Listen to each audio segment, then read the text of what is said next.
It's Tuesday, October 11th, 2022. This is the Iroquois County Board. Clerk call the roll, please. Alt. Here. Bard. Here.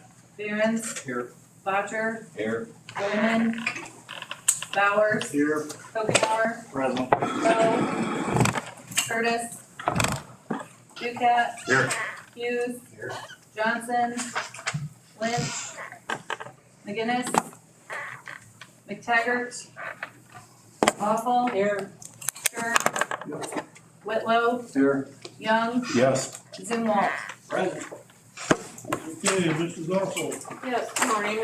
Today we have Pastor Trey Shepherd from Grace Bible Church in Sisson Park to start us in prayer. Good morning, everyone. Please pray with me, please. Our gracious Heavenly Father, we thank you that we can come to you in prayer today, and I can pray to you on behalf of this county's board. Father, we recognize that we come to you, calling you our Father who art in heaven, because of your unmerited grace and mercy towards us in your Son, Jesus Christ. Lord, for those who trust in him personally, every spiritual blessing in the heavenly realm is available to us. You choose us before eternity past. You adopt us as your children. You redeem us and forgive us of our sins through your blood. And you promise us an inheritance unperishable. And I pray for every board member here today that these blessings would be theirs because they know you personally through faith in Jesus. Lord, this time of year we remember the many physical blessings that you give us this harvest season. God, we thank you for that blessing. I'm reminded of Psalm 65. God, you tell us that you crown the year with your bounty and your wagon trucks overflow with abundance. And so we ask for your grace and mercy over our farmers as they harvest. Father, I pray for this board meeting. I pray that you would direct this board's discussions and their deliberations and their decisions so that they would act in a way that is good and pleasing in your sight. God, I pray for each man and woman on this board that you would grant them good health, harmony, and wisdom, that they might blamelessly administer this government that you've entrusted to them. We ask it in Jesus' name.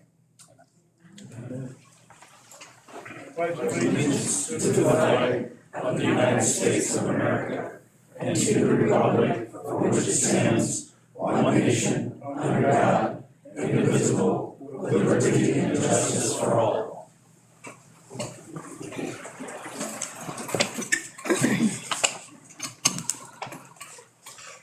Everyone should have a copy of the agenda in front of them. We have a motion to approve it. Mr. Ducat, second. Mr. Whitlow. Any questions or comments regarding the agenda? Seeing none, all in favor say aye. Aye. Opposed, same sign. That motion passes. Everyone will send a copy of the minutes from the September 13th meeting. We have a motion to approve those minutes. Mrs. Awful, is there a second? Are there any questions or comments on the minutes?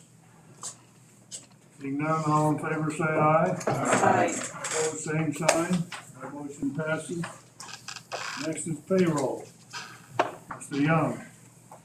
And seconded by Mr. Hughes.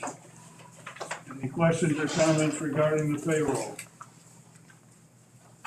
Seeing none, the clerk will call the roll, please. Bard. Yes. Behrens. Yes. Bodger. Yes. Bowers. Yes. Okenauer. No. Ducat. Yes. Hughes. Yes. Awful. Yes. Sure. Yes. Whitlow. Yes. Young. Yes. Zumwalt. Yes. Alt. Yes.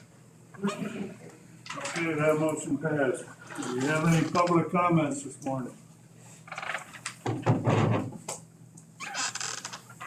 And none, we'll move on to chairman comments.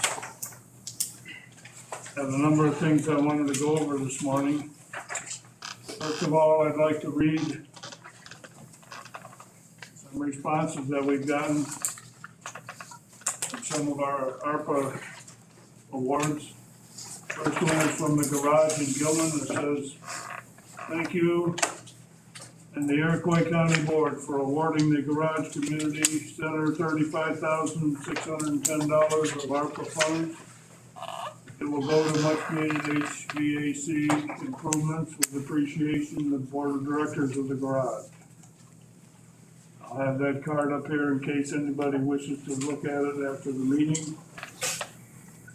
And then we also have one from the food pantry here in Watsika. Thank you very much for the donation for the freezers. We're very grateful. Sonia Bradley, the Bread and Basket Food Pantry. I think it's encouraging to see that not only these funds are being put to use throughout the county, but the people getting them are very appreciative and so forth. We also have gotten a gentleman from Shabance, came to the last ARPA meeting with some photographs of the work that they did up there with the award. And I apologize, it was my intention that we might put those pictures up on the screen for you this morning, but with any kind of luck, we'll have it next month, so. That'll take care of that. And I wanted to call everybody's attention, we have an election coming up on November 8th, as I think most of you are aware. And on the ballot was amendment number 1. It's called the Workers' Right Amendment. I would encourage everybody to check that out very carefully and cast your votes accordingly, but there are a lot of things in that amendment that certain people have said are going to be very detrimental. Since the county board is an employer of people, I think it's incumbent upon us to make sure that when we vote on that issue, we voted, with that in mind, so. Next thing I wanted to mention was, in years past, after our December board meeting, we've had sort of a luncheon or a get-together, and we're thinking about that same thing again today. This year, and we're not gonna be looking for a commitment on it today, but we will at our next meeting in November. So I just wanted to kind of tickle your brains a little bit to think about that. If we want to do that again this year, why, we'll make that decision at the November meeting. So. Also, something that'll be coming up, as you know, we will be having some new members on the county board. We're gonna have an orientation for those members. I see several of them here with us this morning. We haven't set a date for that yet, but if you're interested in participating in that, keep your eyes and ears open. We'll have some information for you shortly. It'll be a rather short deal, but help get you familiar with the workings of the county board and so forth. So that'll definitely happen before the December 5th organizational meeting, but I don't know the exact date at this time. Last thing I wanted to remind everybody is that our meeting next month is not going to be on the second Tuesday. That's election day. The building is closed. Our meeting will be on Wednesday, November 9th, so please make sure you have that on your calendar.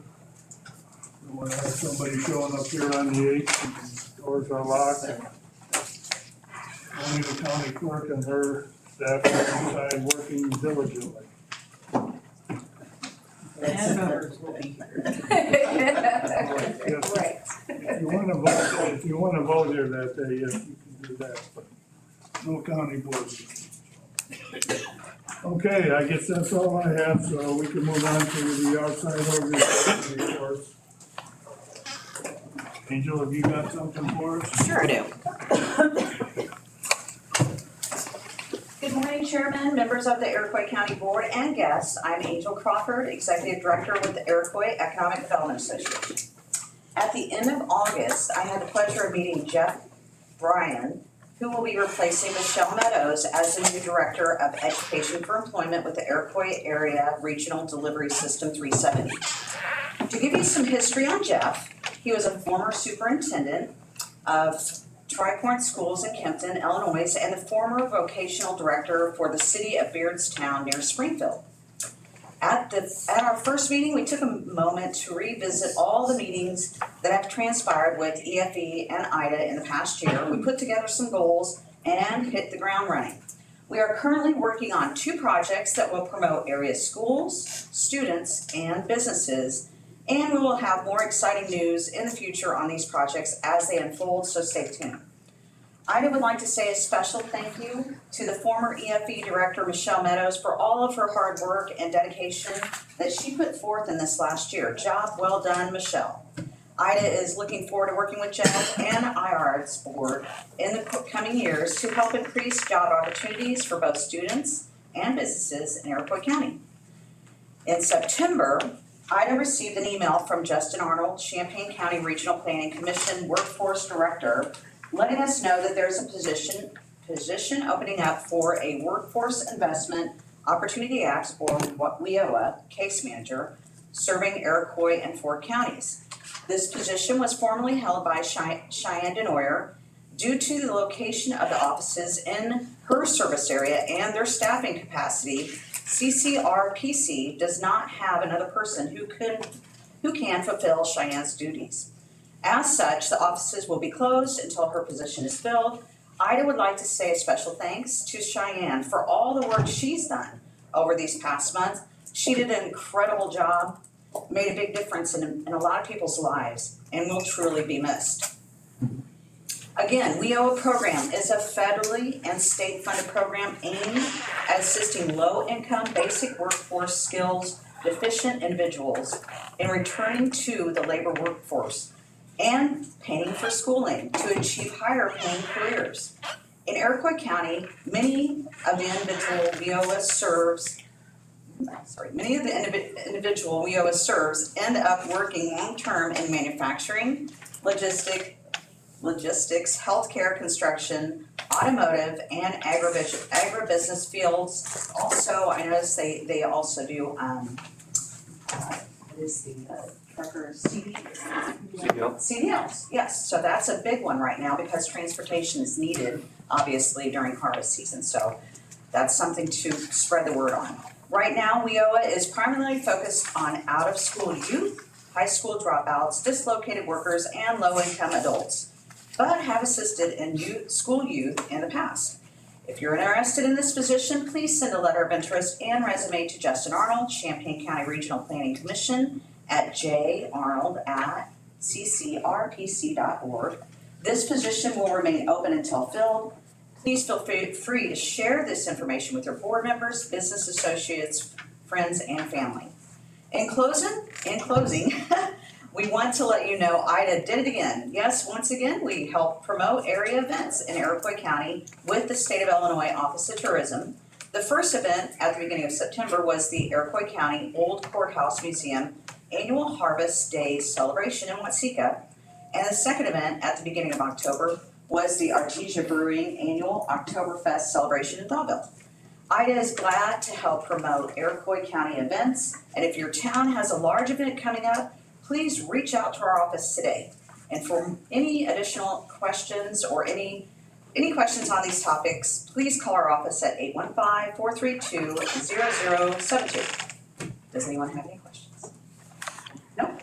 Wonderful. Thank you for your time today. Yes.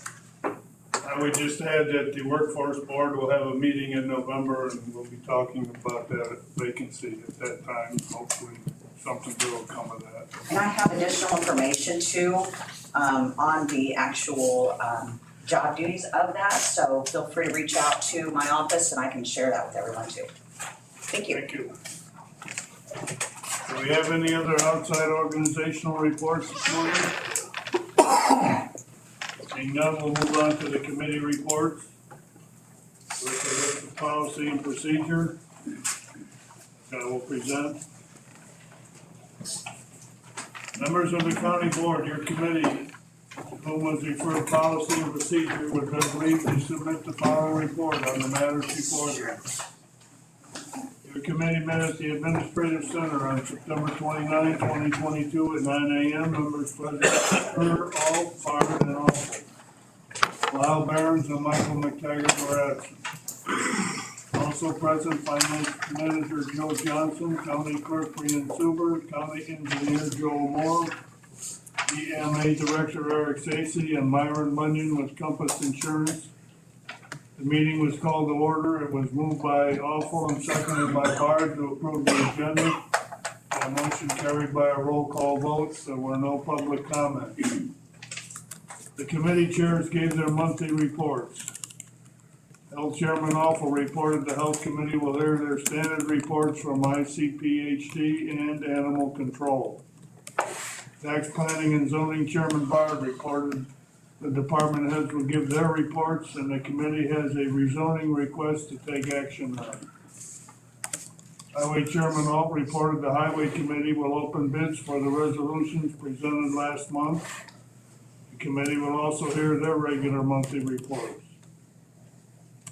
During chairman comments, County Board Chairman Scher reported he attended 2 flood meetings this past month. These meetings were held in Rensselaer, Indiana for the Iroquois River Conservancy District and in Culver, Indiana for the Kankakee River Basin Commission. Scher said they were given a chance to look at some of the work that has been done, and he was very impressed. Scher said he is also impressed with how well the current is controlled. There are plans underway for March 10, 2023 to hold a flood conference up in Kankakee. Scher will keep the committee informed of further information. EMA Director Eric Stacy reported he continues to make revisions to the hazard mitigation plan as instructed by the state. Once final approval is received, Stacy will publish a request for proposal and begin the process of rewriting the hazard mitigation plan. HyperReach, our mass notification system, conducted a couple of virtual meetings. The National Weather Service received a handful of weather radios through a federal grant that needed to be given to schools. Stacy was given 5 of these radios, and he distributed them to local schools. Stacy also reported he is part of Illinois Emergency Services Management Association, a mutual aid organization.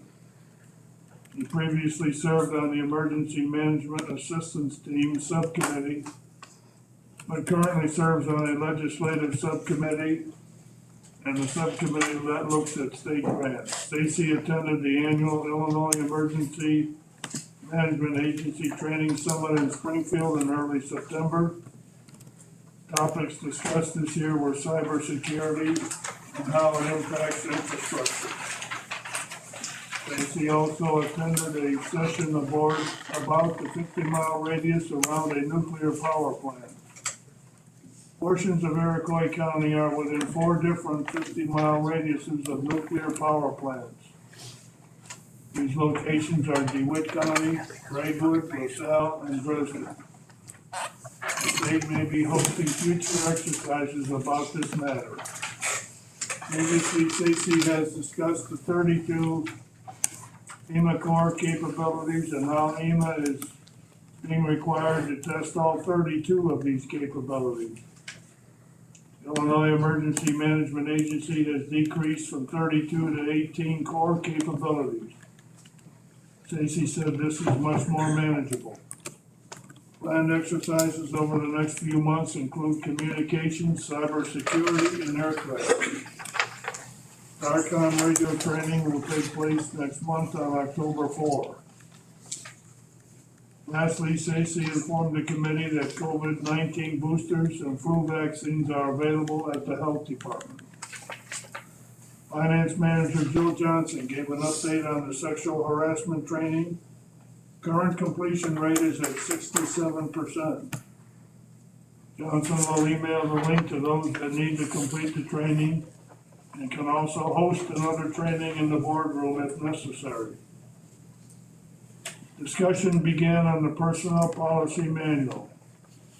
The committee reviewed the policy along with the recommended changes from ICRMT as follows. On the cover page, adding language in quotation marks, in the event of a conflict between a provision of an applicable collective bargaining agreement and a provision of this employee handbook, the provisions in the collective bargaining agreement shall control, end of quotation. The committee agrees to adopt this statement. Next, the overview page, page 2, changes include collective bargaining agreement verbiage. Also, the statement in quotation marks, all county employment positions not expressly exempted from coverage by these policies and procedures shall be subject to their provisions, and quotation marks, was recommended to be listed as a separate statement rather than a bullet point under the specific coverage under the specific scope of coverage of policy. The committee also agrees to these changes. Policy 1001, accidents or illnesses in the workplace, page 5. Add the statement in quotation marks, in case of medical emergency, call 911, in quotations. The committee agrees to this change. Policy 1002, accommodation for employee with disabilities, page 7. ICRMT noted the county also has an obligation to reasonably accommodate employees with medical or common conditions relating to pregnancy and childbirth, as well as an obligation to provide reasonable accommodation for firmly held religious beliefs. Section 2, paragraph 2 has been reworded to state Iroquois County will provide reasonable accommodations to a qualified employee with a disability which enables that employee to perform the essential functions of the job and to enjoy the same benefits and privileges of employment as are enjoyed by employees without disabilities, so long as the accommodation does not result in undue hardship on the county. Section 3, paragraph 1 has been changed to employees should notify their supervisor of any need for reasonable accommodation. Section 3, paragraph 2 reads, it is the responsibility of the department head or supervisor to communicate with employees regarding this policy where circumstances place the department head or supervisor on notice that a reasonable accommodation may be required, and to evaluate requests for reasonable accommodations and report to the county board chairman. Section 3, paragraph 3 reads, it is the responsibility of the county board to make reasonable accommodations for qualified individuals with disabilities when doing so will not cause undue hardship to the county. Section 4, paragraph 1 has added the following language, or the department head or supervisor may initiate the process when they know that the employee has a disability. Know or have reason to know that the employee is experiencing workplace problems because of the disability, and know or have reason to know that the disability prevents the employee from requesting a reasonable accommodation.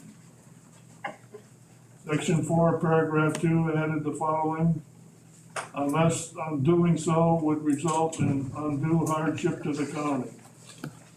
The committee agrees to these changes. If anybody can understand it, I applaud you.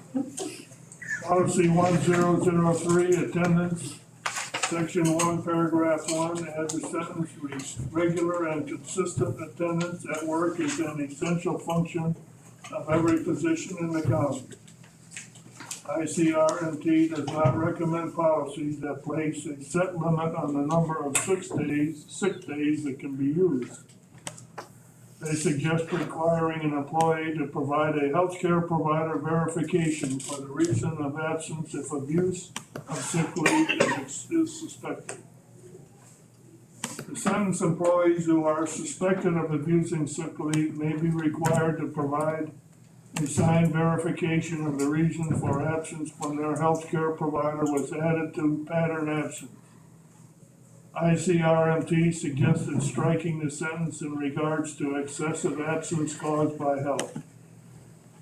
They do not recommend this in light of COVID-19, and stated employees with COVID-19 symptoms should not be encouraged to come to work. Instead, they should be advised that FMLA and ADA benefits may be available to them for qualifying reasons.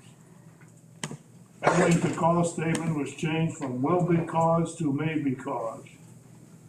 The occurrence statement was removed. The committee approves these changes.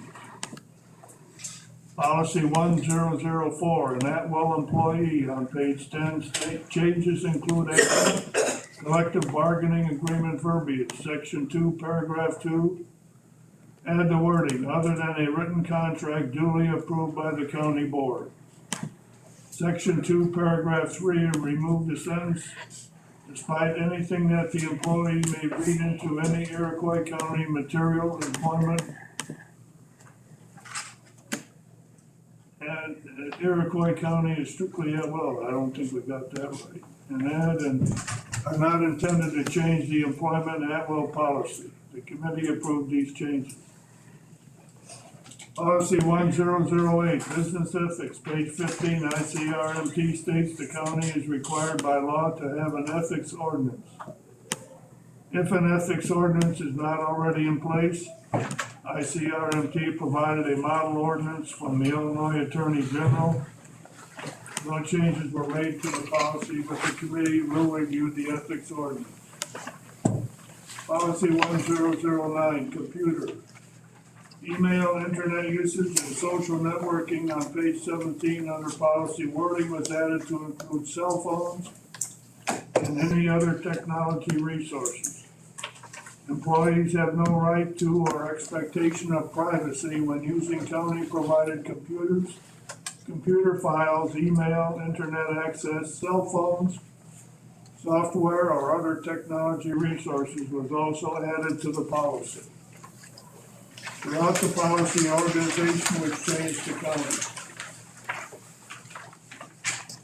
Under social networking, only those employees or officials who have been specifically designated as county social media spokespersons are permitted to comment or post on social media on behalf of the county was added. Also, in quotation marks, confidential information is information that is exempt from disclosure under section 7 or 7.5 of the Illinois Freedom of Information Act, 5 ILCS 140/7, semicolons, 5 ILCS 140/7.5, which is prohibited from being disclosed under state or federal law, end quotation, was added. In regards to responding to online posts, ICRMT states, excuse me, ICRMT states employees do retain certain free speech rights and they do not recommend a blanket ban on an employee's ability to respond on social media. The committee would like to leave this language in place. The committee agrees to all other recommended changes for this policy. Policy 1010, confidentiality. ICRMT recommends providing contact information for the county's FOIA officer. Verbiage was added pertaining to the Illinois Freedom of Information Act. The committee agrees to these changes. Appointments will be made at the county board meeting. Correspondence was distributed with the committee. The committee reviewed the claims. It was moved by Bard and seconded by Awful to pay the claims, subject to county board approval. A roll call vote was taken. That motion carried. There was no old business. There was no new business. As there was no further business to come before the committee, it was moved by Alt and seconded by Bard to adjourn at 10:30 a.m. The motion carried by a voice vote. All of which is respectfully submitted, signed by all members present, and I move for the adoption of the report. Seconded by Mrs. Awful. Are there any questions or comments on the report? Seeing none, the clerk will call the roll, please.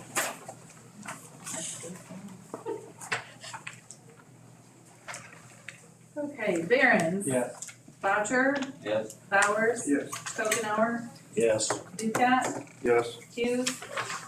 Awful. Yes. Sure. Yes. Whitlow. Yes. Young. Yes. Zumwalt. Yep. Alt. Yes. Bard. Yes.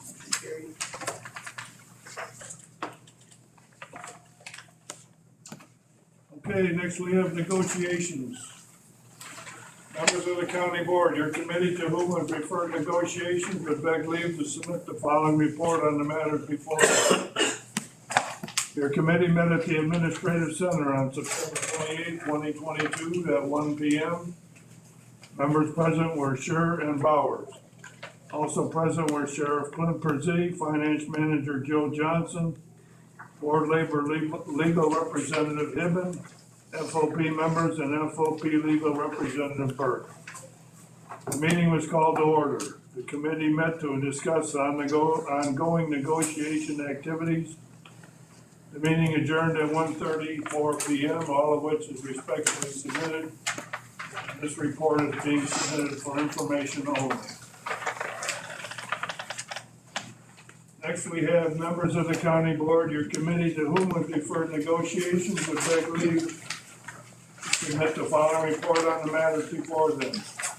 Your committee met at the Administrative Center on September 28, 22 at 1:45 p.m. Members present were Scher and Bowers. Also present were Sheriff Clint Verzee, Finance Manager Joe Johnson, Board Legal Representative Dave Hibben, FOP members, and FOP Legal Representative Jeff Burke. The meeting was called to order. The committee met to discuss ongoing negotiation activities. The meeting adjourned at 1:56 p.m. All of which is respectfully submitted, signed by all members present, and the report is being presented for information only. Therefore, we'll move on to management services. Mr. Barron.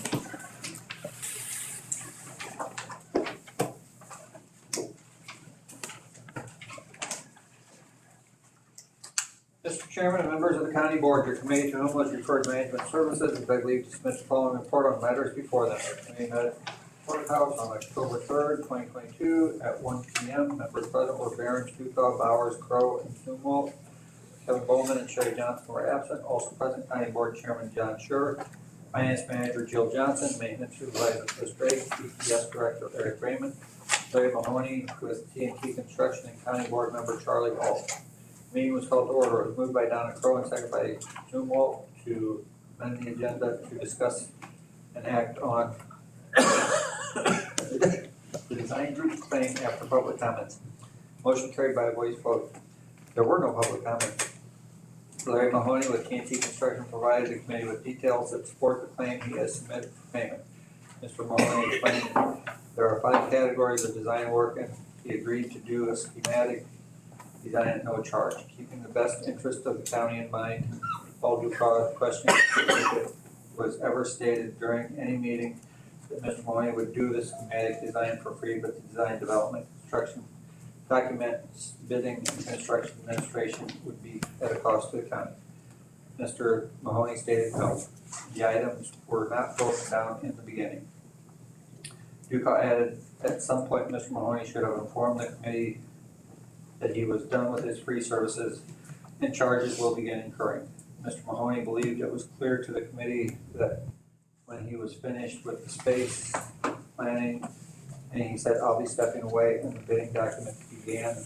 Duca asked if the discussion would happening if their bid had been approved. Mr. Mahoney answered no. Duca referenced a phone call between Mr. Mahoney and County Board Member Chad McGinnis, where Mahoney told McGinnis he would be offering his services at no cost. Mr. Mahoney told the committee he didn't bill the county for printing or his mileage, and he also hasn't charged for interest on an invoice that is now 3 months past due. Manager Service Chairman Barron recalls Mr. Mahoney stating he was stepping away from the project. Zumwalt stated he didn't believe it was made very clear on what was free and what was to be charged. He asked if Mr. Mahoney would consider payment for half the invoice. Mr. Mahoney did not agree to half payment, but said he would settle for $10,000. It was moved by Crow and seconded by Paul Bowers to pay $10,000 to Design Group. Roll call vote was taken. Barron's aye, Duca nay, Bowers aye, Crow aye, Zumwalt aye. Motion carried. Moved by Crow and seconded by Duca to pay the Design Group claim from the animal control portion of the American Rescue Plan funds. A roll call vote was taken. Motion carried. Duca stated the county is not in business of giving away money, and the state transport Brian should be involved. Zumwalt added he is not sure the motion will pass the board meeting. Barron said the committee members can review the recording from management meetings, but they will need to do so before the board meeting on Tuesday. Crow suggested there be transcripts of the wording for the meeting provided for the board members to read. Maintenance Supervisor Chris Drake's report included the following: the Chiller Jail Courthouse giving error code. Precision Plumbing resolved the issue. PT Video fixed camera issues at the jail. Greg gave an elevator update stating he had signed the 2 letters of acceptance that they require. A check has been mailed for half of the amount due. Greg said he has not inquired about the service contract. There have been no heat pump issues at the administrative center. The new motor pump was purchased for the cooling tower. Greg purchased 3 pallets of salt and will purchase an additional pallet this week. Greg serviced both maintenance trucks, which includes tire rotation and oil changes. The skid steer has minimal hours on it since the last time it was serviced. He will serve it again after the winter season. Due to cold weather, Drake turned on the heat at the courthouse. Ducal asked Drake to continue looking into an enclosure for the skid steer to ensure his warmth while applying snow. County farm tiling project was discussed. A bid packet was created but didn't seem adequate enough to send out to contractors. Barons and Dumont will review the bid packet following the meeting and make any necessary changes. Ducal inquired on whether the current tenant is being invited to see if there are any other issues.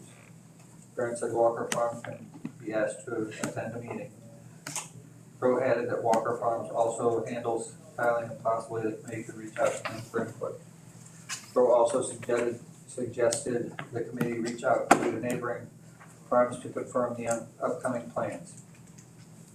County Board Chairman John Scher provided an update on the animal control building, stating on Friday the purchase of the former Watseka Animal Hospital was completed. Purchase price was $60,000 with some adjustments for property taxes, and a credit given for some repairs that are needed on one of the air conditioning units. This week will consist of engaging in cleaning and moving any animals we have in custody to the new facility. The next step will be to decide if we would like to consider investigating flood proofing on the building. Sure said an engineer in West Dundee was recommended to him. Sure estimates there's $5,000 remaining from ARPA funds to begin the investigation. Moved by Ducal and seconded by Zumwalt to move forward with the investigating dry flood proofing the animal control building. Roll call vote was taken, motion carried. Regarding the newly purchased property, Vic inquired if mowing and snow plowing services would be needed at the facility. It was determined that these services would be needed, and Drake said he could look into purchasing a push mower for the property. Crowe asked Scher to explain the details of dry flood proofing. Scher said dry flood proofing consists of a gate type of device that will go over every access door about 4 feet high. Involves having a membrane sprayed around the entire exterior of the building up to 3 feet high. Also, where the sewer pipe drains out, there's a check valve type apparatus that can be installed just outside the building so the sewers cannot back up into the building. Ducal informed the committee of potential property located at 150 East First Avenue, Clifton, for the morgue. Coroner Bill Cheatham has looked at the property and is interested. Property is listed at $119,900. Ducal said he would like to view the building with the committee and will set up time with the realtor. Scher reminded the committee the newly purchased animal control building is still a possibility for the morgue. Ducal responded that there was a lot of pushback from the city of Watseka during the purchase of the animal control building. The committee agreed that they would be interested in viewing the property. It is moved by Ducal and seconded by Zumwalt to name County Board Chairman John Scher as negotiator on the property located at 150 East First Avenue, Clifton, Illinois. Motion carried by a voice vote. The committee reviewed the claims. It was moved by Zumwalt and seconded by Bowers to pay the claims, subject to County Board approval. Roll call vote was taken. Motion carried. There was no old business, there was no new business. As there was no further business to come before the committee, it was moved by Ducal and seconded by Bowers to adjourn at 10:16 a.m. Motion carried, all of which is respectfully submitted, and I move for its adoption. There's a motion on the floor to approve the management committee report, seconded by Mr. Hughes. Are there any questions or comments regarding the report? Mr. Bard? Yes, on this thing with Mahoney, Is there any paper trail, or is it just he said, we said, they said? There's no paper trail, but at the May meeting, 47 minutes into the meeting, he said he was going to step away from the project. Myself and Donna Crowe thanked him for what he had done, which points to us saying, okay, you know, we realize that you're done now. Why after that point, I don't know if someone called him to bring him back in or what. That I can't tell you. So it's just, seems like, He did make it clear at that point that he was done with the free stuff. okay. But was that, did that come across loud and clear to everyone involved, or was? It was clear enough that me and Donna both thanked him for the work he had done. Okay. So we owe him $10,000 according to him, I mean. Well, actually, his bill was for 14, but he said he would settle for 10. In other words, he wants to get as much as he can. Well, he does have some expenses and stuff where he had contacted some architects and things like that, that they probably need to get paid for what they've done. And then this is all itemized on an invoice. He did bring an itemized, well, as far as what they would get paid, no, but he did bring more of a breakdown to the meeting. I don't have that with me. Well, it seems like the board should be able to see copies of that. We have his invoice over here, Okay, Roger. you do have it, okay. Okay. But as far as anything really being itemized, I believe in whatever the way of manner you suggested, I don't really see that. Is this on the stuff that he said was free? That's the confusion. After the May meeting, that's when he said he was going to step away from it. And me and Donna both thanked him for the work he had done. So at that point, the freeze stopped.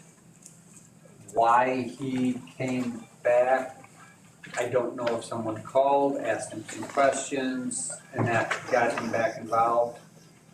It wasn't me, so I don't know, you know, it could have been Bill, any of the board members could have asked him a question that got him back involved. I don't know.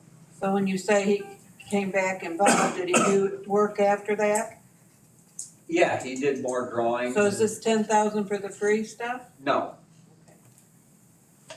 It's for all the meetings and everything that he did after that with the contractors.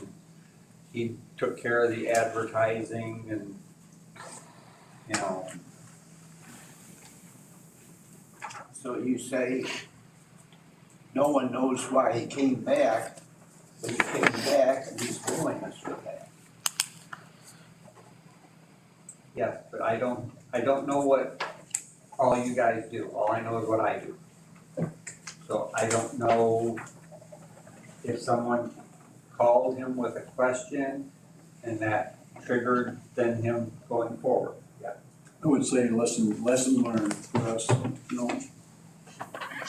Now, the other question I have is regarding the morgue. All the time we've been discussing the morgue for the coroner, it seems that it's going to be sited around here someplace. Now we're going up to Clifton and having to pay $119,900 for land and then build the morgue. No, that's a building. Okay, There's a existing building there. Right off the interstate, which is a plus. okay, I see that, but this other no, I can't really accept There hasn't that. been any decision made yet of to purchase Yeah. that building. Yeah. We're in the negotiation. Yeah. as far as that goes. Yeah, well, that's for the. A lot of questions to be answered, a lot more information, which you'll find out about in a minute.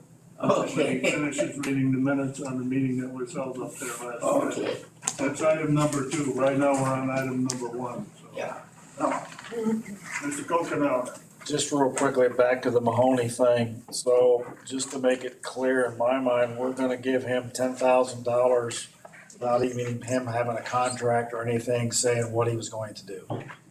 Is that correct? There was no written contract.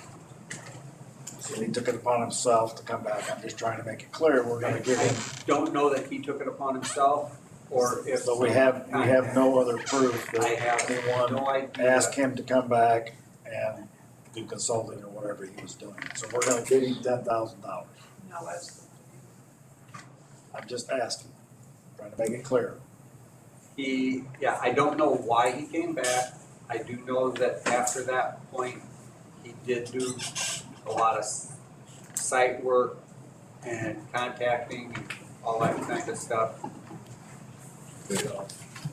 No one ever asked him why he came back, I mean, it's,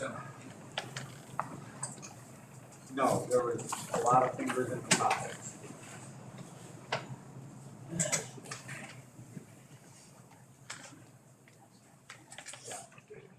First of all, he told us that it was a total of $21,000 he had. And we made a lot of changes after that. Took this out, added this in, and he came back with new drawings after that. I mean, it's up to you guys what you wanna do, but it's gone back to management 3 times, and come back here, approved 3 times from management. So if you wanna do something different, I don't know what to tell you. I think if I may add, it's perfectly clear that there were errors made on both sides so far as the arrangements for his work here. And I think as Mr. Whitlow pointed out, there's some lessons that were learned and we need to tighten up, no 2 ways about it. But yes, there's certainly an area of responsibility on Mr. Mahoney as well. All that being said, it's obvious that he did a lot of work for the county and we want to go on the basis that somebody deserves to be paid for their work, and that's kind of where we're at, and that's what we're looking at. Somebody wants to help, right? It's time, as Mr. Barron points out, we've battered this thing around for several months now. We need to make a decision and put it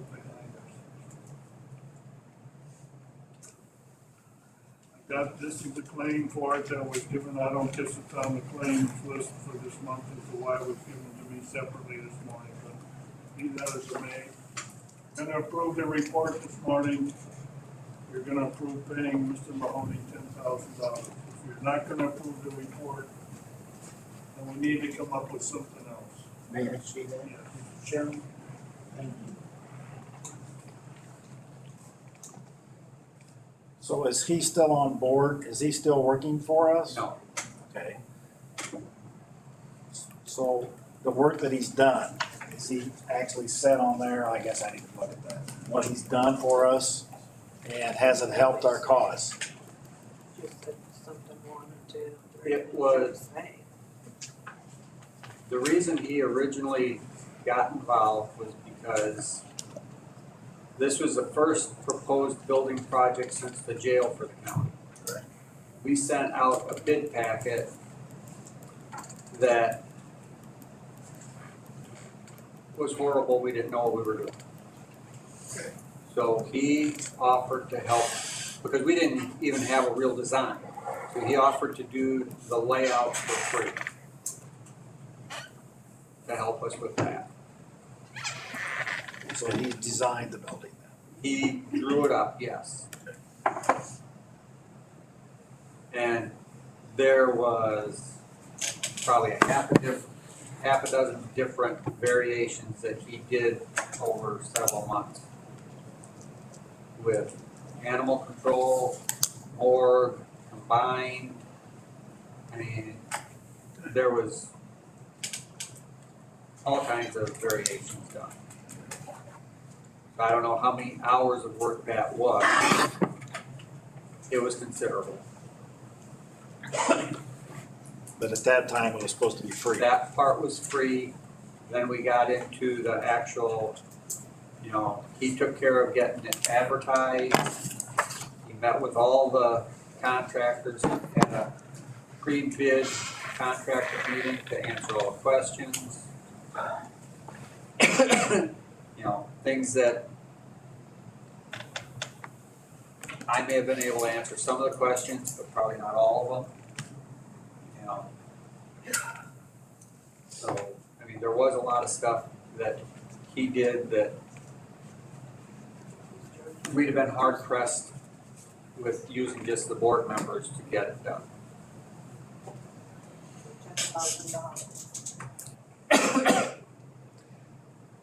It's not cheap to get that.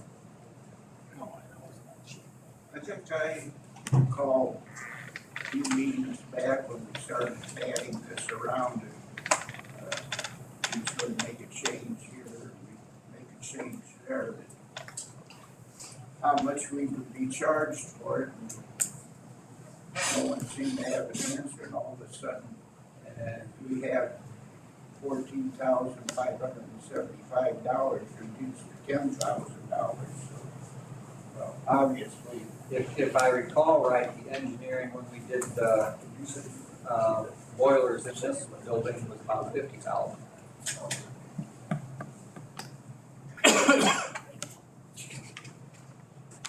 They want it over there.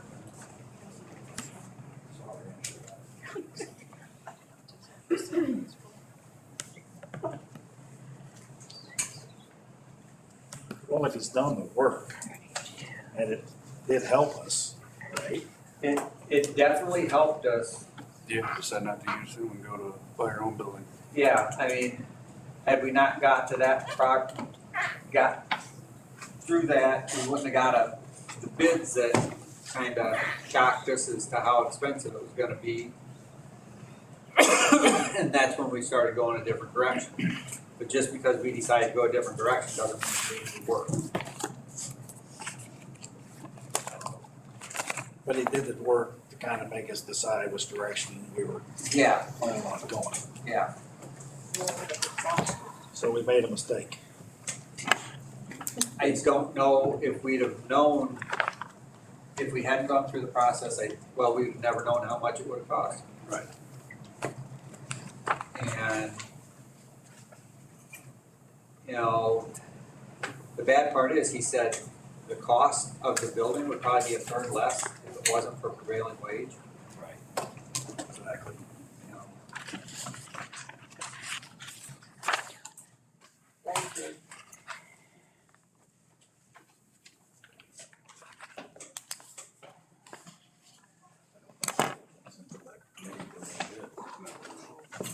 I don't think sending them back committee would do any good. I mean, we've done this 3 times. So learned. I can-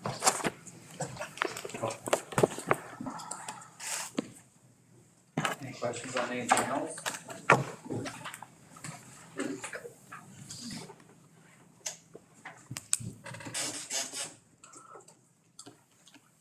I guess if there are no further questions, we can call the roll. Okay, so we're just doing the first management meeting. Yes. Okay. All right, so we have Botcher. Bowers, Yes. Kokenauer, Yes. Ducat, No way. I don't want to. Hughes, Yeah, I don't want to. Awful. Yes. Sure, Yes. Whitlow, Yes. Young, Yes. Zumwalt, Yes. Alt, Guard, No, Barons. Yes. Okay, now we also have a report from the meeting that was held on Friday up in Clifton with the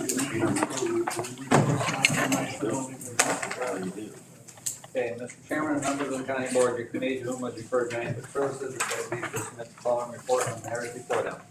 Your committee met at 150 East First Avenue, Clifton, on October 7, 2022, at 10:30 a.m. Members present were Ducal, Bowers, Crowe, Zumwalt, Barron, Coleman, and Johnson were absent. Also present, County Board Chairman John Schur, Coroner Bill Cheatham, Deputy Coroner Greg DeVries, and Realtor Andy Griffin. The meeting was called to order, moved by Donna Crowe and seconded by John Zumwalt to approve the agenda. Motion carried by voice vote. There were no public comments. It was the consensus of the members present that more information and investigation be conducted in order to have an appropriate evaluation of the building. If there is no further business come before the committee, it is moved by Paul Bowers and second by John Kimball to adjourn. Motion carries by voice vote, all of which is successfully submitted. Do I need to have it? Information only, there's no, nothing else. Okay. Okay, we'll move on to the health department. Mrs. Ross.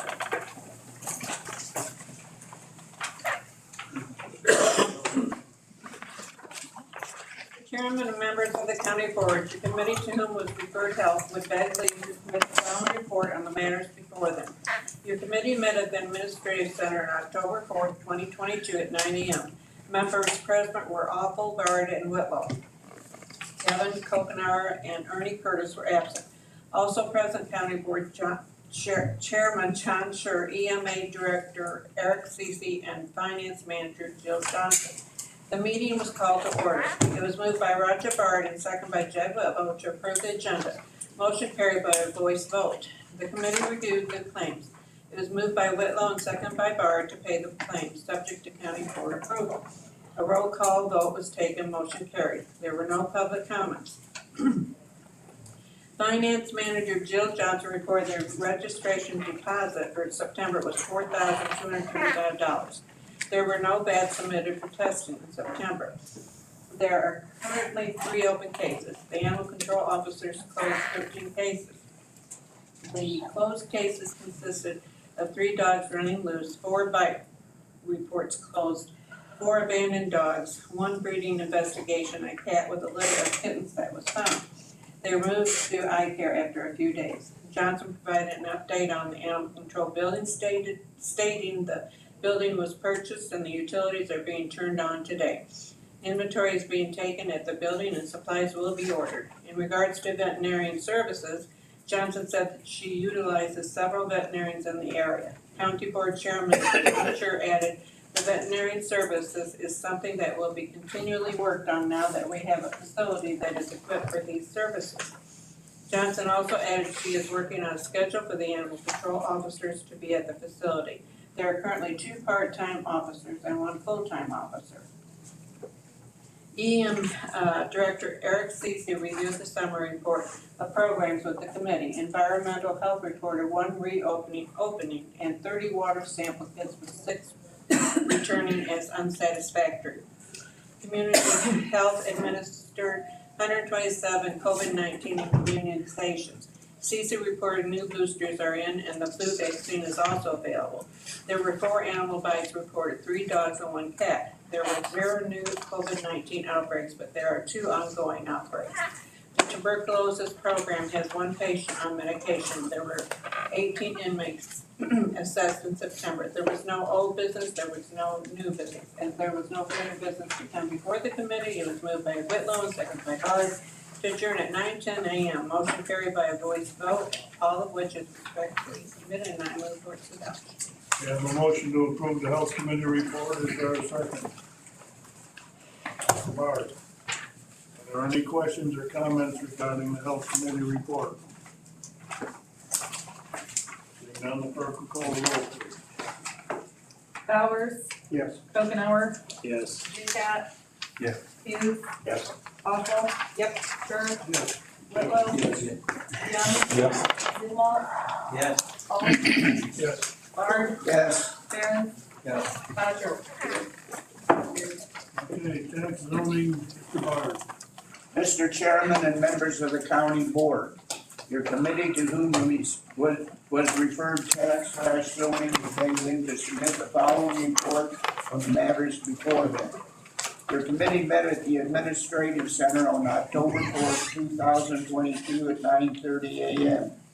Members present were Roger Bard, Chad McGinnis, Barbara Awful, and Jed Whitlow. Kevin Kokenauer and Ernie Curtis were absent. Also present, County Board Chairman John Schur, Finance Manager Jill Johnson, Treasurer Kurt Albers, County Clerk Brian Stuber, Supervisor of Assessment Bob Yergler, EMA Director Eric Stacy, and Brandon Setti. The meeting was called to order. It was moved by Awful and seconded by Whitlow to approve the agenda. Motion carried by a voice vote. Voice vote. The committee reviewed the claims. It was moved by Whitlow and seconded by McGinnis to pay the claims subject to county board approval. A roll call vote was taken, motion carried. There were no public comments. The department heads gave their monthly reports. County Clerk Suver reported early voting began September 29th. Approximately 1,000 vote by mail ballots were mailed. Election judges will begin the process of looking at the signatures and making sure they match, and also determining whether or not is a properly cast vote by mail ballot. If a signature does not match or if a signature is missing, the voter has to be notified that their vote won't count unless we get their signature. Suver said they have also been working on the consolidated election. Filing will begin in mid-December. Suver also reported e-recording of documents began yesterday, and they filed their first e-recorded mortgage. Treasurer Kurt Albers reported September 23rd was the last day for the silent bid for the tax sale. There were approximately 50 properties listed and 30 properties were sold. Owners had been notified by the trustee. Albers also reported the second tax distribution is complete. Supervisor of Assessments Bob Yergler reported the office is working to publish.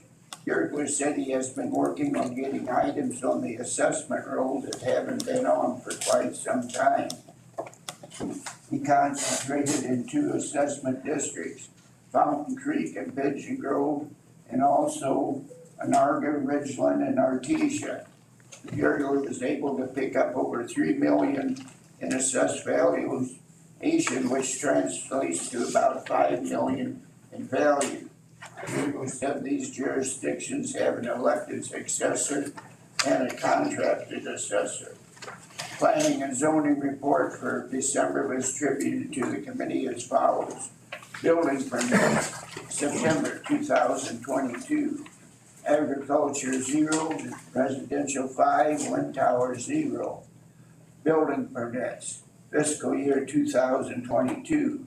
Residential 53, agriculture 12, wind tower 0. Building inspection, September 2022. 4. Zoning Board of Appeals hearing was held on September 27th for Brandon and Allison Setti to rezone approximately 2 acres from A1 to RH1. The tract is located in section 13, Concord Township, 27 North, R11W. The permanent identification number is 20-13-100-008. The tract is located at 3023 East County Highway 31, Donovan, Illinois 60931. Zoning Board of Appeals recommended approval of the rezoning quest.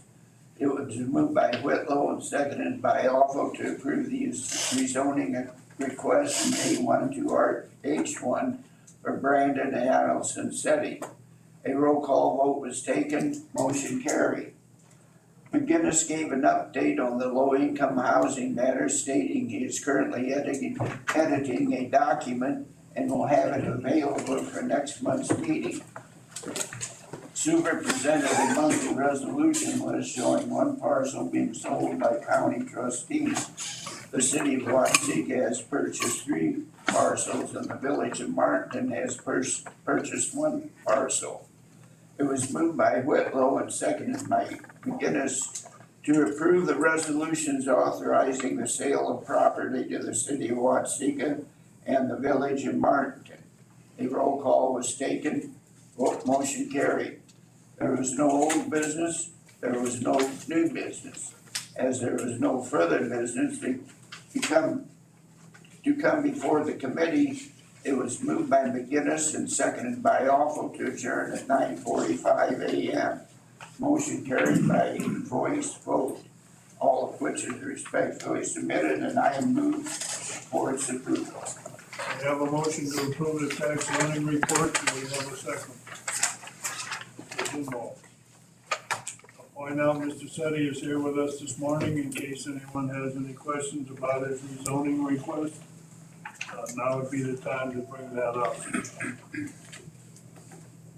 I guess nobody has any questions for Mr. Setti, so you're in pretty good shape, sir. Any other questions or comments regarding the report? Seeing none, the clerk will call the roll, please. Okenauer, Yes. Ducat, Yes.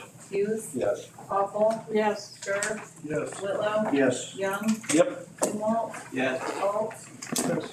Barr, Yes. Barron, Yes. Crusher, Bowers. Yes. Okay, judicial and public safety, Mr. Barron.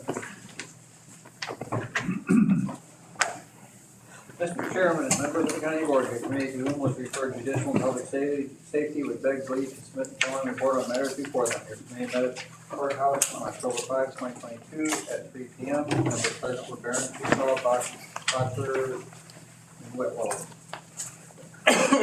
McGinnis was absent. Also present, county board chairman John Short, Sheriff Hunt Brzee, coroner Bill Cheatham, probation supervisor Barb King, Judge Mike Sable, Circuit Clerk Lisa Hines, CTS Director Eric Raymond, County Board Member Charlie Alt.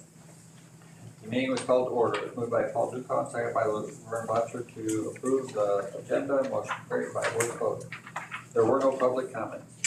Probation Supervisor Barb King reviewed the probation and court services activity report for September with the committee. King also reported former bailiff Reed Anderson has been hired as a pretrial officer. The state, as part of the safety bill, created a pretrial officers for counties that don't have a pretrial unit. These officers are paid by the state.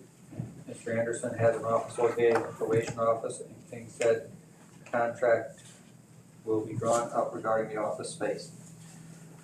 The state will pay for the office space at $12 per square foot, retroactive to Mr. Anderson's hire date. Sheriff Clint Brzee presented his monthly report to the committee as follows. Brzee met with the Adani representative in mid-August who said shipping installation date will be coming soon. There's no update on the body scanner as of yet. A new machine is in the works and we may get the newest technology. The city park, the Cessna Park Buckley contract can begin once the two new hired deputies are on their own. Contract can be tendered once it is signed by Cessna Park Buckley board. Tender date is 11/8/2022. 2 additional ballistic shields are on order due to a donation from an area entity. We will have a total of 4 ballistic shields. Ben Ravens has started working corrections on 9/12/2022. Correctional Officer Gutierrez is in the middle of the 5-week corrections academy, which started 9/12/2022. Graduation is scheduled for 10/14/2022. 4 of the 8 block cameras have been installed and are in use. We are waiting for DOT permits for the other cameras. Started setup on new CAD jail report writing record system on 9/17/2022. This is going well. Brzee reported the incident in which we worked with other agencies, issues with the lack of radio communication, interoperability between agencies, and quality of communication between ICOM and deputies. Brzee attended a sheriff's conference. Discussions on no cash bail was held at the conference. Brzee said they are also working with pretrial services to ensure a smooth transition. Brzee gave an update on the continuation and expansion of the medical assisted recovery program in the jail, stating he and King attended a meeting with Iroquois Mental Health yesterday. They will be providing services for the inmates for substance abuse. 58 arrests, intakes in September, 37 male, 19 female, 2 male juveniles. September jail population, daily population average 22.93, the average length of stay 51.46 days. 24 18 male, 6 female, 2 on ankle bracelet. September medical, 5 hospital emergency room prompt care visits this month, 28 mental health visits to jail, 10 nurse practitioner visits every other Thursday, 15 public health intake exams every Thursday, 4 dentist visits, 4 orthopedic visits at Gibson Orthopedics, 1 campaign ENT, 2 Carl visits, 4 telehealth with nurse practitioner. Jail overtime for September, 95.5 hours paid, 102.75 hours count. Part-time hours for September, 172.5. Judicial Public Safety Chairman Barron's inquired about the radio issue and the repeater tower that was put in Crescent City. Kersey said there was a repeater tower put in, but the problem is getting worse and many counties seem to be moving to the Starcom system.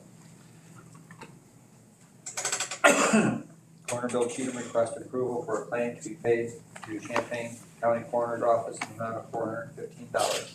Judge Mike Sable reported Alan Rich has been hired as the new bailiff.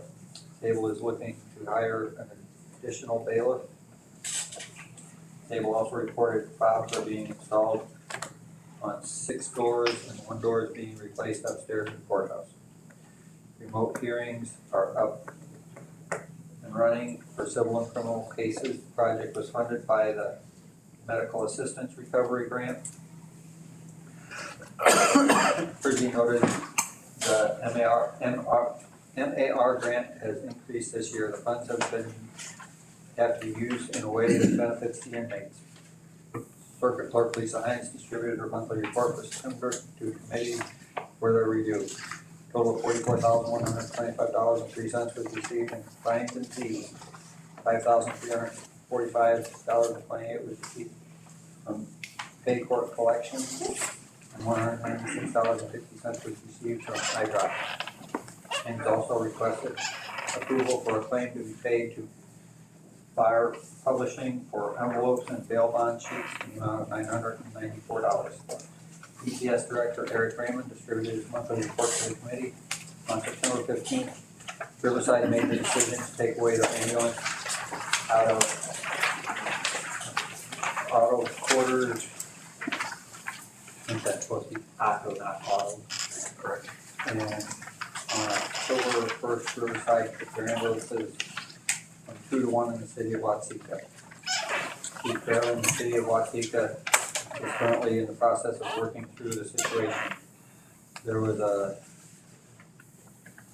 VoIP changeover at 911 Center, which specifically had to do with their admin lines. Lastly, Raymond reported he is hiring for a telecommunicator. During old business, the committee discussed the Safety Act resolution that was passed by the county board in January. It was requested to revisit the resolution. Barron's asked if there were any revisions that need to be made. He commented that he wasn't sure what else could be added to the resolution. It was moved by Dutoff and seconded by Jed Whitlow to send resolution number R2022-1, a resolution in support of law enforcement professionals in command and repeal of HB 3653/ the Safety Act in its entirety to the county board for approval with no suggested changes from the judicial committee. Motion carried by a voice vote. There was no new business. The committee reviewed claims. It was moved by Dutoff, seconded by Botcher to pay the judicial and public safety claims, including the additional claims submitted by Coroner Bill Cheatham and Clerk Lisa Hines. Subject to county board approval. Roll call vote taken. Motion carried. As there is no further business to come before the committee, it is moved by Dutoff, seconded by Whitlow to adjourn the meeting at 3:40 p.m. Motion carried by a voice vote, all of which is respectfully submitted, and I move for its adoption. We have a motion to approve the judicial committee report, second by Mr. Dugan. Any questions or comments? I just am trying to understand what you guys are doing with the resolution 2022-1. It's already been approved. We're resending it So you just want it resent, so. to reaffirm I that just wanna we make still sure feel that that- way, yes. What I need to do. Okay, so, right, we can resend it, I just wanna make sure. That's I knew That's what my I was doing. understanding of what the community said. Okay. Well, it's good that you know what you're doing. Well, I didn't until I did that. Are there any other questions about the committee's report? Now, Ms. Clerk will call the roll, please. Okay, we have Ducat. Yes. Hughes. Awful. Yep. Sure. Whitlow. Yes. Young. Yes. Zumwalt. Yes. Holt. Yes. Bard. Yes. Barons. Yes. Boucher. Yes. Bowers. Yes. Omenauer. Yes. And Ducat. Or no, I already called Ducat, sorry. All right, Finance Committee, Mr. Young. Mr. Chairman, members of the county board, your committee to whom was referred to Finance IT would beg leave to submit the following report on the matters before them. The committee met at the admin center on October 6, 2022 at 9 a.m. Members present were Peter, Paul Bowers, and Steve Hughes. Joe Young, Ernie Curtis, and Shirley Johnson were absent. Also present, County Board Chairman John Scher, Finance Manager Jill Johnson, Sheriff Clint Brzee, County Clerk Brian Suber, Circuit Clerk Lisa Hines, ETS Director Eric Raymond, Myron Munyon with Compass Insurance, Susie Warner with Homestar Insurance, Regional Superintendent of Schools, Frank Canis, and Hope Wheeler with Clifton Larson Allen. The meeting was called to order. It was moved by Charlie Alt, seconded by Paul Bowers to approve the agenda. Motion carried by voice vote. There were no public comments. Susie Warner with Homestar Insurance reported on the health renewal, stating the initial renewal with Blue Cross Blue Shield was at 9.4%, but she was able to reduce the rate to 2.69%. Warner added that if the county is interested in moving our vision coverage, life insurance, and voluntary life insurance to Blue Cross Blue Shield, the county will receive an additional 1.5% off the renewal, which amounts to a total renewal rate of 1.19%. Delta Dental shows a slight increase.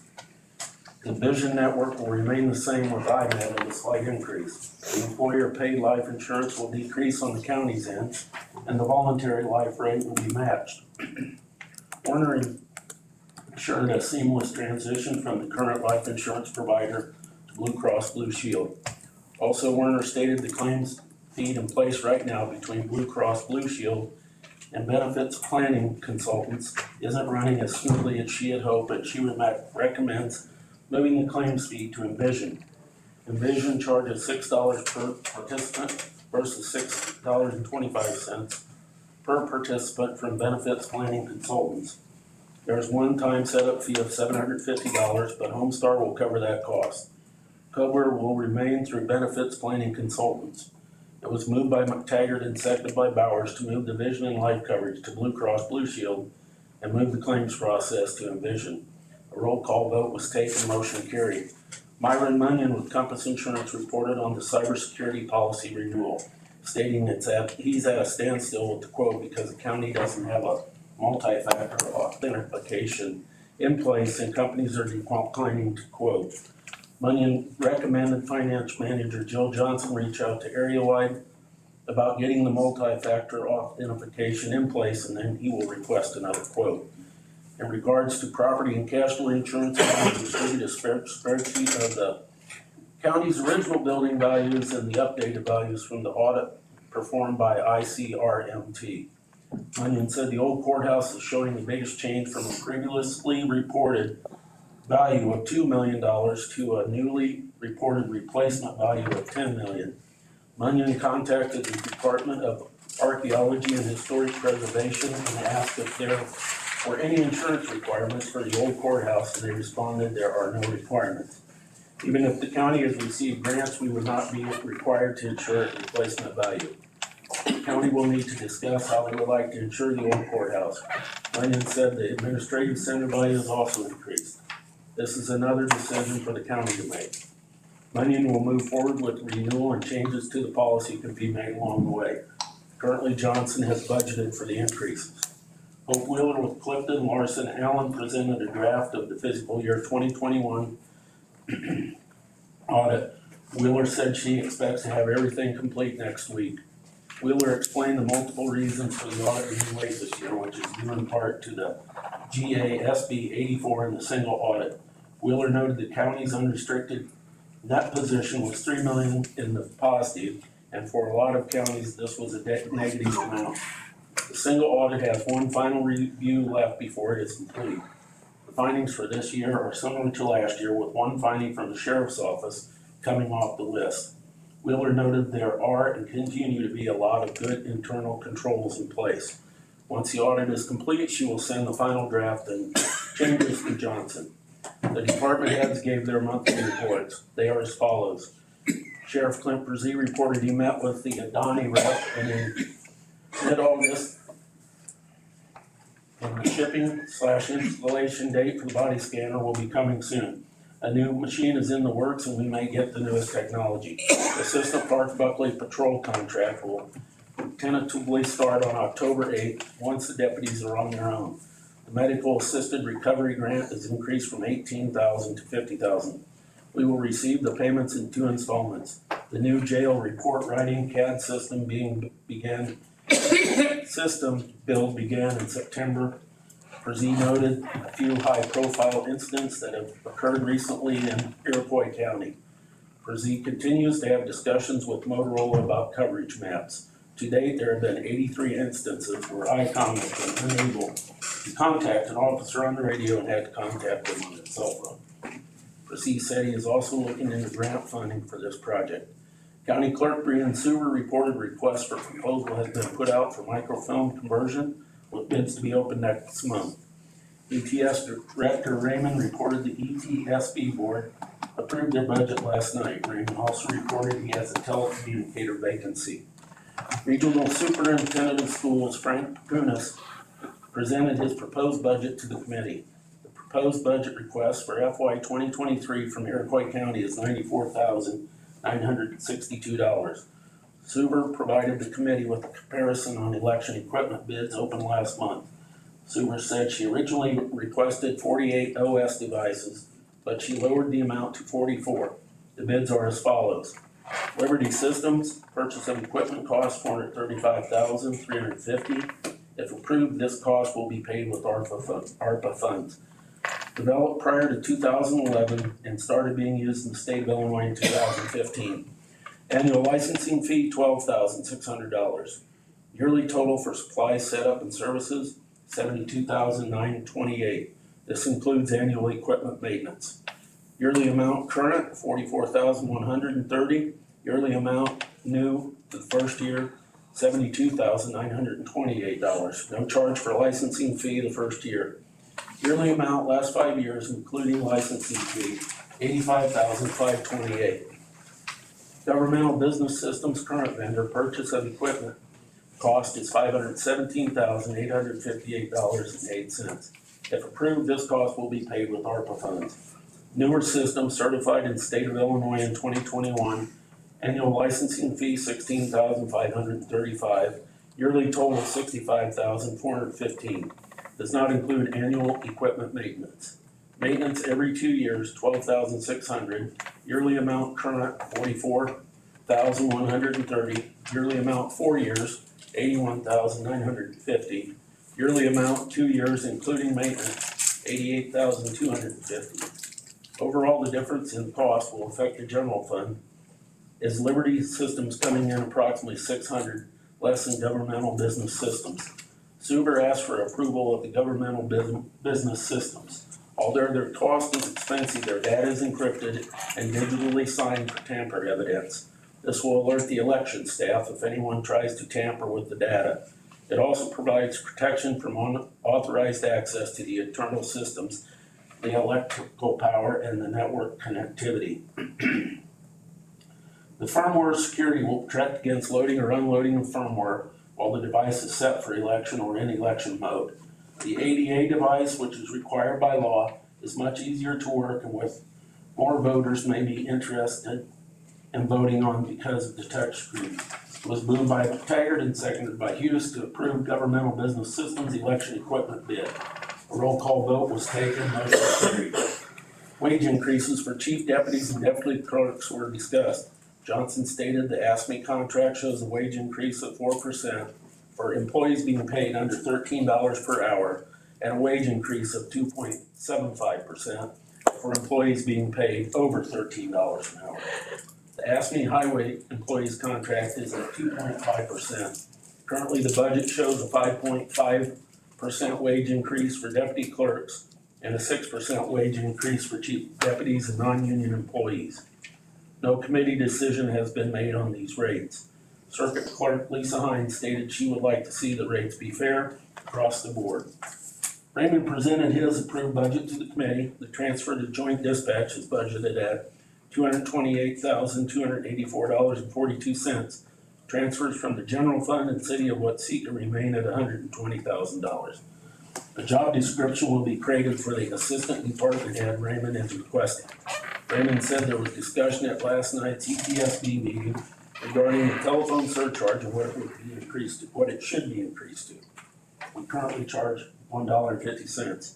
It was moved by McTaggart and seconded by all to enter into executive session at 10:38 a.m. under 5 ILCS 120/2/C1.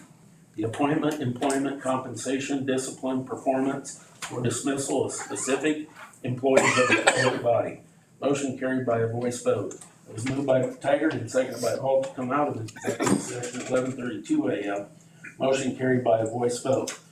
McTaggart and the committee agreed that the long-term goals for both Johnson Executive Assistant and Manuel Longfellow need to be determined.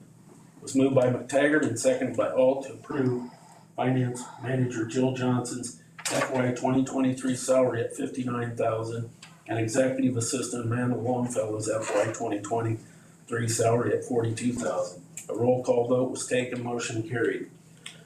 The committee discussed the FY 2023 budget with the updated salary amounts and insurance rates. The budget is in the positive, $12,128. The budget will need to be posted by October 19th for public viewing.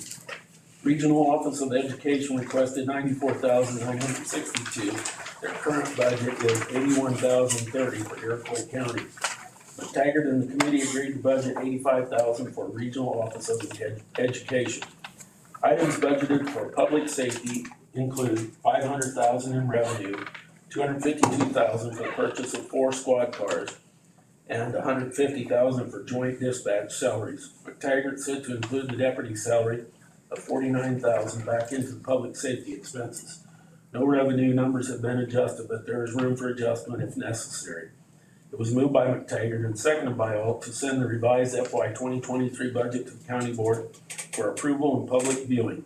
A roll call vote was taken, motion carried. The committee reviewed the claims. It was moved by Alt and seconded by McTaggart to pay the claims subject to county board approval. A roll call vote was taken, motion carried.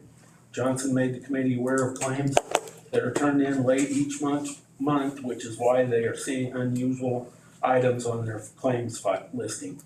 Also, Johnson reminded department heads that employee change forms need to be sent to the finance office when there is a change in employment. During old business, McTaggart read a thank you card from Breadbasket Food Pantry. They received funding to repurchase freezers from the ARP committee. There was no new business. As there was no further business to come before the committee, it was moved by Alt, seconded by Houston, adjourned at 11:58 a.m. Motion carried by a voice vote, all of which is respectfully submitted, and I move for introduction. We have a motion to approve of the report from the Finance Committee, seconded by Mr. Bowers. Are there any questions or comments on the report? Mr. Johnson. I just want to note on the budget sheets that I handed out on page 7, the treasurer's salary, I need to change that to $67,200. I put an 8, I believe, instead of a 7 or something or another. So that change will need to be made on that budget sheet. It's again $67,200.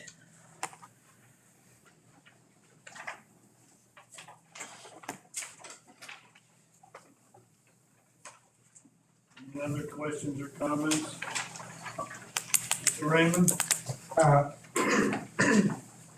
I believe some important pieces to my budget proposal discussion. First, where it says we currently charge $1.50, Iroquois County does not make that charge. That is done via the ETS Act, which is set up through Springfield through the carriers. Another point is all of the fire departments, villages, and volunteer ambulance services will be contacted to have a discussion about how we are going to bill dispatch fees going forward. That meeting is tentatively looking towards the January timeframe, so this way that those entities have their 5/1 budget. They're gonna start having those conversations in their budgets in February and March, so we can have more firm numbers for them. So we don't constantly bill them in November and they're caught completely off guard every single year. We will be billing them in November of this year, however. And that was all I have in my comments. Any other questions or comments on the report, Mr. Bard? Yes, this is for Sheriff Brzee. What is the problem, does anyone know what the problem is with the radios? We always hear in county board meetings that so many think, they had to be contacted on their cell phones, and it seems to be getting worse. What is being done to alleviate this problem? Well, we're looking at the StarCom system, working with Motorola to see if we can get a coverage map that would be better than what we have. Instead of putting more money into a broken system, looking at moving forward with a better system, probably the best system.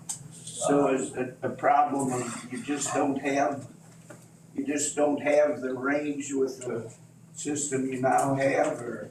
Correct. I think with such a large county, and we've got limited amount of repeaters in the county, and the more that's going on in the airwaves now, I think our signal is getting pushed down further, and it's not as clear. There's too much going on in the airwaves.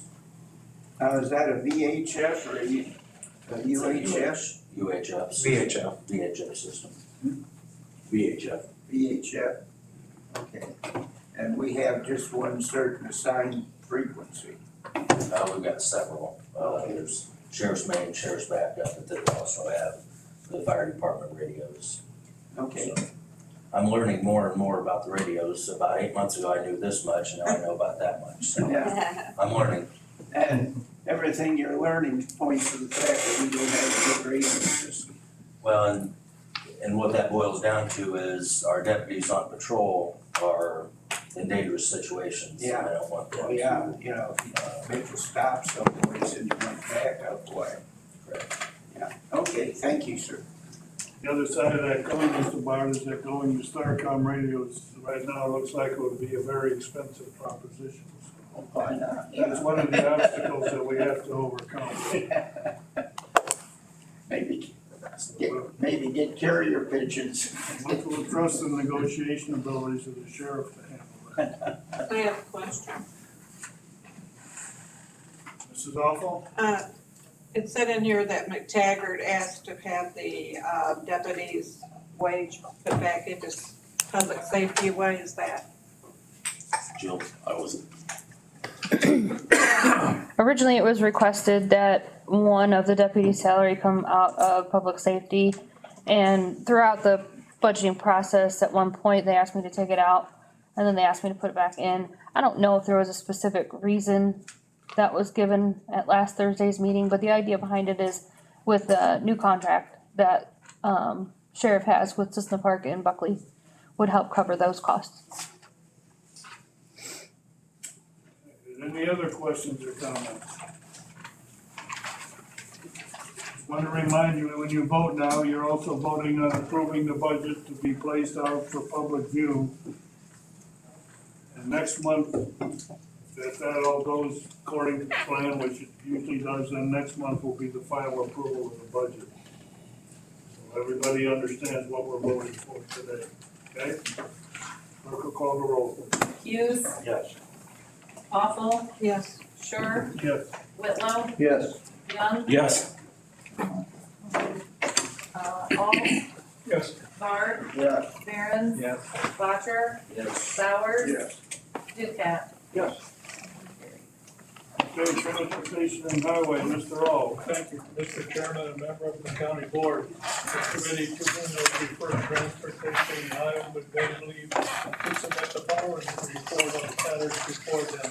The committee met at the Iroquois County Highway Building on October 7th, 2022 at 9 a.m. Members present were all Young, Sumwalt, Crowe. Also present County Engineer Joel Moore, Pat Mayor with Phoenix Corporation, Chris McCann with McCann Concrete, Bruce Hughes with Iroquois Paving, and Ray Williams, future member of the county board. Meeting was called to order. There was no public comment. It was moved by Young and seconded by Sumwalt to approve the agenda. Motion carried by voice vote. County Engineer Moore opened bids for the Melford/Belmont Township precast box. McCann Concrete, $60,960. County Engineer Joe Moore opened bid for the county, Fountain Creek Pipe Culvert, metal culvert, $34,940. County Engineer Moore opened bids for the County Highway 8 box culvert construction project. Iroquois Paving, $144,045.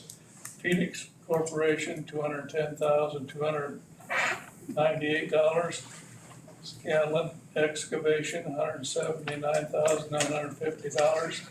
More said all bids amount will be verified and action will be taken once unit prices are verified. The claims and financial report for the month reviewed. It was moved by Sumwalt and seconded by Young to pay the bills according to the subject to county board approval. A roll call vote was taken, motion carried. County Highway, $98,505. County Bridge, $1,320. County Matching, $29,694. PVP, zero. County Matching Funds, $20,104. Township MFT, $99,201. There was no new business, there was no old business. Board reported all units, prices were verified. It was moved by Crowe and seconded by Sumwalt to accept the bid of McCann Concrete in the amount of $60,960 for 21-181-39-00. DR/21-06138-00-DR Creek Box in Melford and Belmont. A roll call was taken, motion carried. It moved by Sumwalt and seconded by Young to accept the bid from Metal Culverts in the amount of $34,940 for 21-12106-0-01-DR 144 QRS pipe and Fountain Creek. Roll call was taken, motion carried.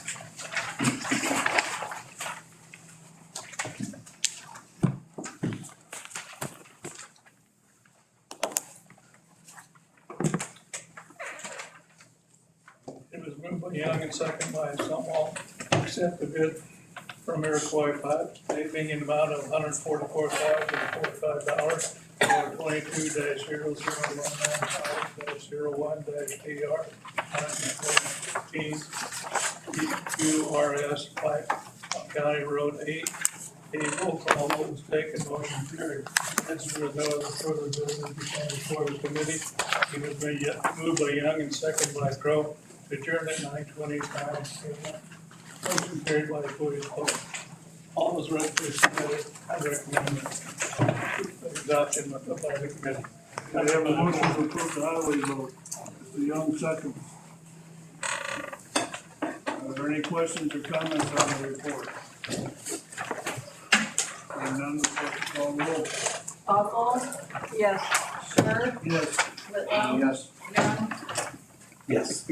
Alt? Yes. Bird? Yes. Barron? Yes. Boucher? Yes. Bowers? Yes. Ducat? Yep. Hughes? Yes. Okay, Mr. Ducat, American Rescue Plan. All right.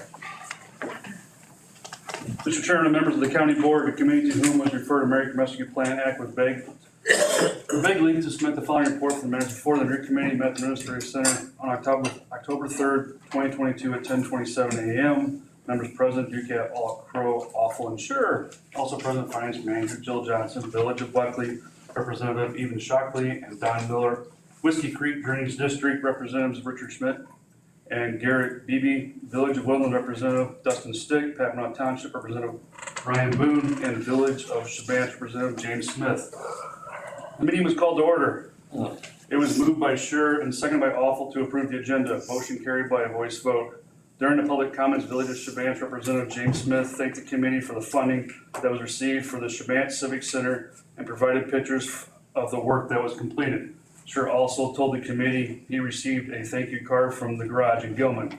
Awful added that she has pictures of the work done at the garage in Gilman. Donna Crow suggested these items be shared during the chairman comments at the county board meeting.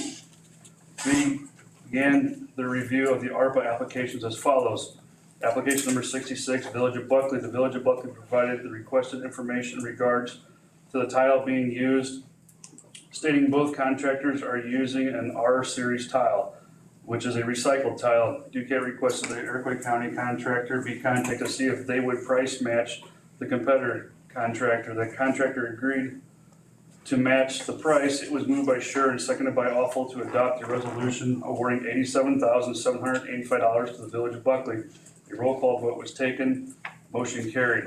Application number 108, Fountain Creek Drainage District. Fountain Creek provided two bids of information on the type of tile being used. One contractor bid a flat amount, whereas the second contractor bid a flat amount along with additional costs. The finance manager, Jill Johnson, asked if the full amount can't be awarded, would the drainage district be able to fund the remainder of the project? Representative tenants were unsure if they would be able to fund the project, but didn't believe they would be able to. Their cash balance is currently $9,000. It was recommended that all representatives attend the next ARPA meeting to discuss the matter further. Ducat added that there would possibly not be any decisions made today regarding drainage districts due to the committee needing to further discuss their options with funding. It was later confirmed that the Fountain Creek Drainage District would not be able to fund the remainder of the project. Application number 98, Whiskey Creek Drainage District. The representatives for a Whiskey Creek Drainage District provided a second quote for the tile and the information of the tile being used. Their current cash balance is approximately $4,500 and they would not be able to fund the project without full funding. As stated previously, decision on drainage districts will not be made today and the committee will be in contact with a date for the next meeting for them to be in attendance. Before the drainage district representatives left the building, Charlie Alt requested his application be presented. It was moved by Alt and seconded by Ducat to present application number 109, Charlie Alt Trust. Motion carried by a voice vote with Awful voting nay. Alt stated that the committee and the drainage district representatives that he is withdrawing his application for the funds. He had already planned to abstain from all voting pertaining to drainage districts. Alt said he would like to see the county take more interest in drainage districts and he will complete this project on his own. Sure added that a conference is being held in Kankakee on March 10th, 2023 to develop plans for drainage issues. He encouraged the drainage district representatives to attend. Application 101, Village of Woodland. Village of Woodland Representative Dustin Stick said they have found a backhoe tractor at a lesser amount than originally requested. The Village of Woodland is now requesting $50,000 and can fund anything additional from their own accounts. It was moved by Crow and seconded by Awful to adopt a resolution awarding $49,995 to the Village of Woodland. A roll call vote was taken, motion carried. Application 104, Papineau Township. Papineau Township provided the committee with a materials list for their project. It was moved by Ducat and seconded by Awful to adopt a resolution awarding $90,000 to Pappanaw Township. A roll call vote was taken. Motion carried. Duquette discussed administrative costs, and he said he would like funds given to the employees during the pandemic. Johnson said it had been suggested to adopt a resolution stating that any funding remaining would be distributed amongst the employees. Crowe stated that this should be discussed as a separate situation, and she hopes it does not become a bargaining chip during the negotiations. The county has employment 365 days out of the year, and we do the best we can with salaries and benefits. If the funds are distributed to employees, it should be considered a gift. Crowe also would like to identify employees who have already received money from COVID-19 pandemic. Would also like to see the individuals that have applied receive funding. Duquette said he would like to see full-time employees receive $1,000 and part-time employees receive $500. There was no business, there was no old business, there was no new business. As there was no further business to come before the committee, it was moved by Alt and seconded by Crowe to adjourn 11:29 a.m. Motion was carried by a voice vote. All which is respectfully submitted, and I have some submissions. We have a motion to approve the ARPA committee vote, committee report. Do we have a second? Or Mrs. Awful. Are there any questions or comments on the report? Mr. Bard? Yes, application 104, Pappanaw Township. They provided the committee with the materials built for their project. What is their project? They're building a cold storage unit for their snow plows, trucks to be inside in the wintertime. Okay. Thank you. Are there any other questions or comments? Hearing none, the clerk will call the roll, please. Sure.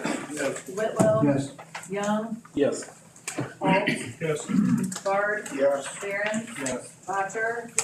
Bowers. Yes. Ducat. Yep. Hughes. Yes. And Awful. Yes. Okay, you have in front of you a list of appointments listed on your agenda there. Do we have a motion to approve those? Mr. Young, is there a second? Mr. Bard? Are there any questions on the appointment? Seeing none, all in favor say aye. Aye. Opposed, same sign. That motion passes. Claims. Do we have a motion to approve the claims? Mr. Bard, is there a second? Mr. Whitlow? Are there any questions or comments about the claims? Seeing none, the clerk will call the roll, please. Whitlow. Yes. Young. Yes. Alt. Yes.